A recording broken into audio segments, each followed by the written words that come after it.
What's up, and welcome to the single player experience. As always, I'm your host, Sebastion Mauldin, and today I'm talking about the indie game recommendation of the week, WaveTale.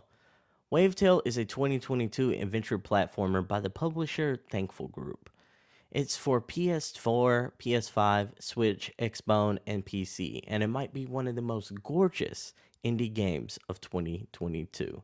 So, why am I impressed with WaveTale? Find out right after the intro. DJ, start the intro, man.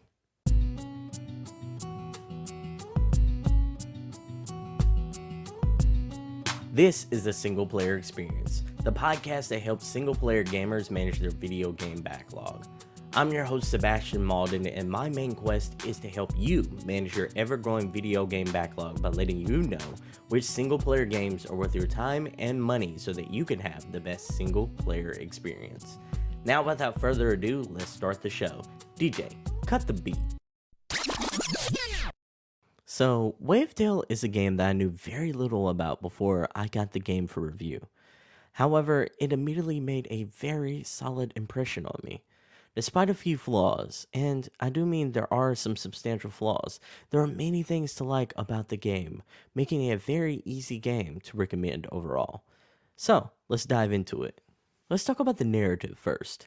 In WaveTale, you play as Sigrid, whose world has flooded and is being invaded by darkness. It's up to you to save the day and rescue your small town. Thankfully, you meet an underwater shadow that allows you to surf, traverse, and kind of ride the surface of the water. With this power, you go off and ride the waves and beat back the darkness. While the narrative isn't something that really stood out to me, it is very serviceable. The narrative works well at setting the game's tone, and everything in this game makes sense, at least according to this game's lore and world. The narrative is short enough that you will likely beat the game in around 2 to 3 sittings. If you're looking for a quick, smaller experience, then this is a game that will satisfy you in that regard. Now, let's talk about the environment.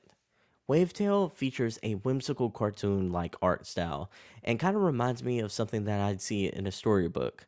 The lack of unrealism works in this game's favor because it's not a stretch to say that this game is absolutely gorgeous. In fact, it might be one of the best looking indie games of 2022. The water in the sea is appropriately the star of the show here. There's almost a zen and mellow effect that you get watching the game's beautiful ocean rock back and forth. It's not to the same extent, but I do get the same chillaxing vibe from surfing on Wavetale's waters as I did swinging through the streets of New York as Spider-Man in Spider-Man PS4 and in Spider-Man Miles Morales. So that kind of segues into one of the best aspects of Wavetale, and it's the traversal aspect. Running and surfing on the water feels fun and fast paced. It's honestly the best part about the game as a whole. The game also gives you the ability to glide using your nets as helicopters, the ability to use a charged up super jump, and it allows you to grapple to certain specific high points in the game. Each one of these motions and movements are fun in their own right, but when you mesh them together, it sort of blends to make this really fun traversal system that I haven't quite experienced in any other video game. I gotta say, play this game because the feeling of surfing and running on this water is very unique.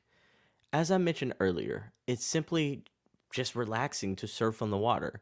The game gives you quite the map to explore, and it doesn't feel like a chore from traveling on one side of the map to the other. Let's be real here. That's the highest praise you can possibly give a game when it comes to traversal. Now let's talk about the substantial flaws of the game. A negative of WaveTale is the fact that the enemies can still attack and hurt you even when you're locked in a text chat with another character. So, for example, when I was talking to an NPC, enemy that I hadn't noticed before just came up and was just started whacking me. So the options here is that you kind of have to rush through the conversation that you had with this character and hope that this NPC didn't have anything super valuable or important to say, or you simply risk it all and take that ass whooping in hopes that you are able to read everything before you die. It's a pretty substantial flaw in the game, to be honest.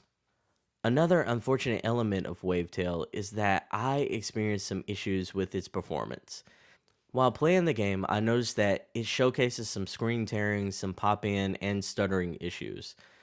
Each kind of happen rarely and they're easy to overlook since it's easy to get lost in the beautiful aesthetics of the water here, but it does happen nonetheless, especially for people who look for that sort of thing. You once you see it, you can't kind of take your eyes off of it every time it happens. Again, it happens rarely, but it is something that occurs in this game. Another thing that might turn some people off from WaveTale is the challenging or lack thereof element of this game. Let's be real, if you're looking for a challenging experience, this simply isn't the game for you. While it does have some elements of action and combat, it's really easy to defeat your enemies.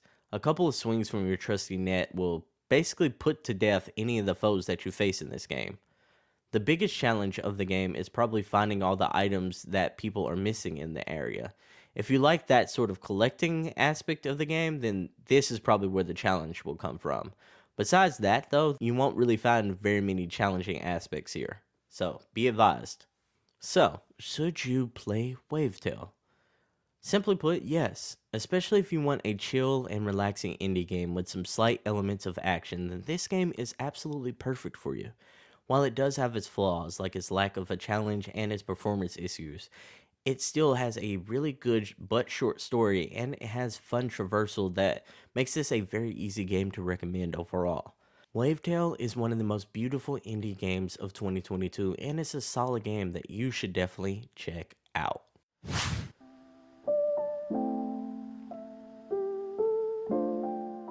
In this show, we practice the 10 games backlog rule. In this practice, you log down 10 games.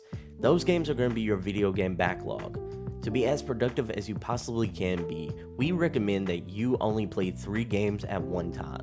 One single player narrative game, one game that's going to be your chill and relax game, and another game that's going to be your palate cleanser game, which is a game that you play when you're not in the mood for your other narrative games. When you complete or get tired of one game, it leaves the backlog list. Then you decide which new game is added to the list, and which game on the list advances to your active 3 games. So, where should WaveTale fit in your video game backlog? This is a game that should primarily be in your main focus or your palate cleanser game slot.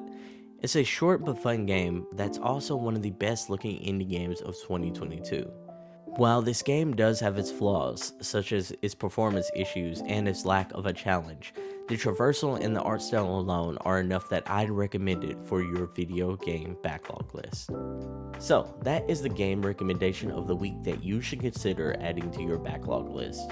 If you want me or my community of gamers to give you feedback on your backlog list, then join us in the Single Player Experience Discord server.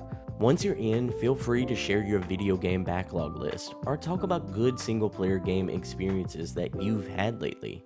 The link to join the free Single Player Experience Discord server is in the show notes. Thank you so much for listening to today's episode, and I hope to catch you in the next one. Peace.